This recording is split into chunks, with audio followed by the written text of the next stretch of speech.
les produits sanitaires qui sont fabriqués spécialement par du toxique. Et ces vaccins-là, très souvent, on fait croire aux chrétiennes qu'on a disposé des soins de santé pour vous par rapport à vos problèmes conjugaux, foyer. Permettez-moi de vous dire, ceux-là, ils ont des vaccins de la stérilité qui là, rend les femmes stériles.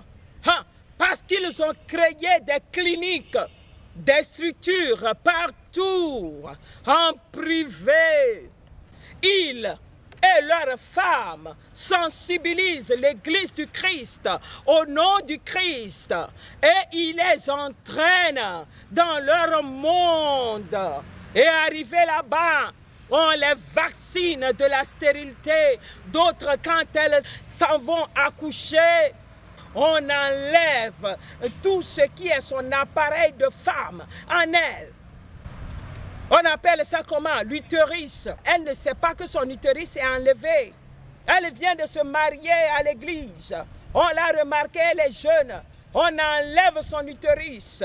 Elle ne peut plus enfanter. Et quand ils enlèvent les excréments humains du ventre des enfants de Dieu dans leur clinique, en secret par des ruses de tromperie, ils amènent ça dans un monde de la puissance mondiale arabo pour fructifier de l'argent. Ils deviennent puissants et ils regardent les fidèles des églises du Christ dans les faiblesses, dans les douleurs, et ils ont le cœur de dire que Dieu va te délivrer. Regardez ces gens, des évangélistes, des pasteurs, de ces faux prophètes qui ont rempli les nations africaines. Eux, ils constituent maintenant des pilotes pour ceux-là qui veulent venir nous tuer chez nous. Vous savez, le Seigneur m'a fait voir ce vaccin de la stérilité que les descendants, les Ismaélites, ont créé dans leur continent pour venir rendre l'Afrique stérile. Ça a commencé depuis 10 ans. C'est pour ça qu'on me pourchasse, mes frères. C'est parce que je connais les secrets. Ils sont convaincus que Dieu me révèle les choses. Alors, on a 1000 fois volé mes clés. Garde, j'étais en voyage.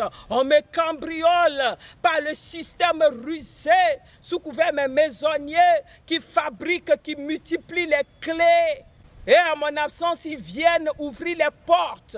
Parce que quoi? Parce qu'ils rentrent en contact avec mes maisonniers par mes lignes. Et ils font des contrats avec eux pour fouiller dans mes affaires quand je suis en voyage. Vous pensez que toutes ces choses, c'est pourquoi les enfants de Dieu, parce qu'ils savent que je suis un instrument bien équité pour l'Éternel et je vais exposer les œuvres du diable à l'endroit des enfants de Dieu.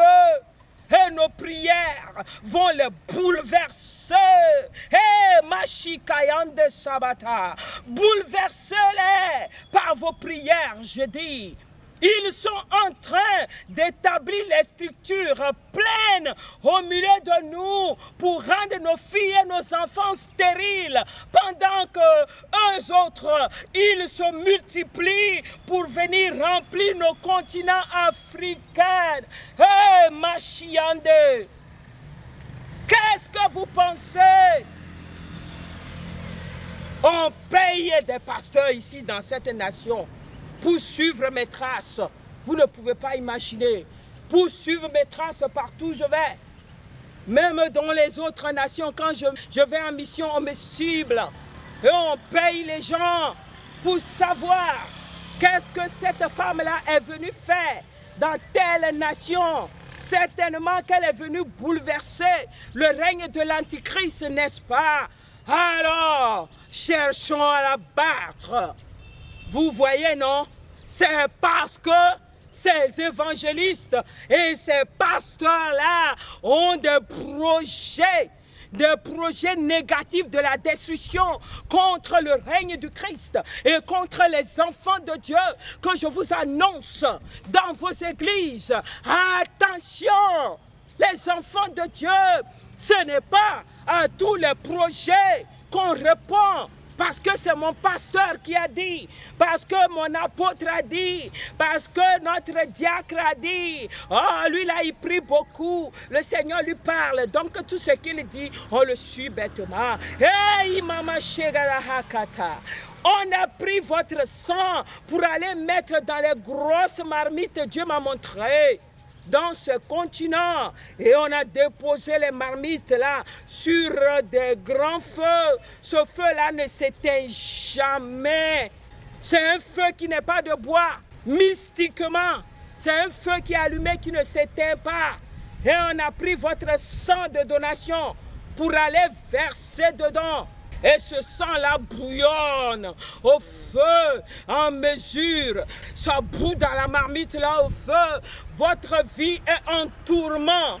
Tout ce que vous faites ne vous réussit pas. Tout ce que vous attrapez ne restera pas saisi dans vos mains. Tout ce que vous avez arrêté tombe couché à genoux avec vous. Enfant de Dieu, Mekraïta Boria Mama Shakata. C'est à vous que je parle, Togolais de cette nation, vous qui êtes au grand marché. Je vais vous rendre un témoignage. Un jour, j'étais parti au grand marché, à l'an 2011. J'étais parti visiter un frère en Christ. Et c'est en face de la banque, une banque au marché. Et ce jeune homme-là, c'est un jeune Ibo, Steve. Il vend des cravates et les cascoles, tout ça là, sous le soleil. C'est un enfant orphelin. Écoutez, son père est mort, sa mère est morte. Et c'est sa grand-mère qui est vivante. Cet enfant se débrouille sous le soleil. Au grand marché ici du Togo. Et à mon arrivée, je causais avec mon frère. Tout à coup, je remarque le jeune homme qui s'est amené sous le soleil. Il vient, il prend son sac là où il a déposé, non loin de mon frère, il dépose leurs affaires avant de exposer les choses en main, ils vont se promener pour vendre. En mesure, il vient prendre encore le stock. Donc il est revenu comme quelqu'un qui veut s'approvisionner de quelque chose pour aller vendre. Tout à coup, il se met à crier « My money! My money! Mamie! Mamie! Qu'est-ce qui se passe? » Mon enfant, il dit non, mamie, j'ai mis 500 000 francs ici et je voulais partir à Accra pour acheter marchandises dans l'après-midi. Je suis allé vendre à mon retour. Maintenant, je n'ai pas vu mon argent. Mais là où il a mis l'argent, le sac bédou dans lequel il a mis l'argent, là où il a déposé en dessous de tous les bagages là, nous on était assis en face. Personne ne s'est approché. Et personne ne peut toucher ça à notre face. Et je ne me suis pas levé pour aller quelque part non plus. Et l'argent a disparu. Et le jeune homme s'est mis à pleurer, à crier, à faire des grimaces. Il voulait courir. Le Seigneur m'a dit, attrape-le. Je l'ai saisi. Revenez. On a fouillé ce sac.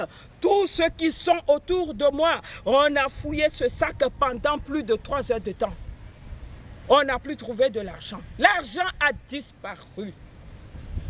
Et le Seigneur m'a dit, ne le laisse pas partir à la maison. Sinon, le jour ne va pas se lever. Le lendemain, il va devenir fou. Parce que c'est toute sa force qu'on a pris. C'est un orphelin. Je l'ai attrapé. Il ne veut pas se soumettre. Je l'ai pris de force. Je l'ai fait asseoir sur une chaise. Je priais pour lui. J'ai déposé ma Bible sur sa tête pour le maîtriser. Prier pendant 30 minutes. Je lui ai dit, appelle un frère pour lui dire que tu es victime. Que quelqu'un sache que tu es victime, tu es au marché. Il a appelé la personne même de mon portable. Et on était là. Quelques minutes après, je priais encore. Je n'avais pas fini. Le Seigneur m'a dit, reprenez le sac dans lequel vous avez cherché l'argent.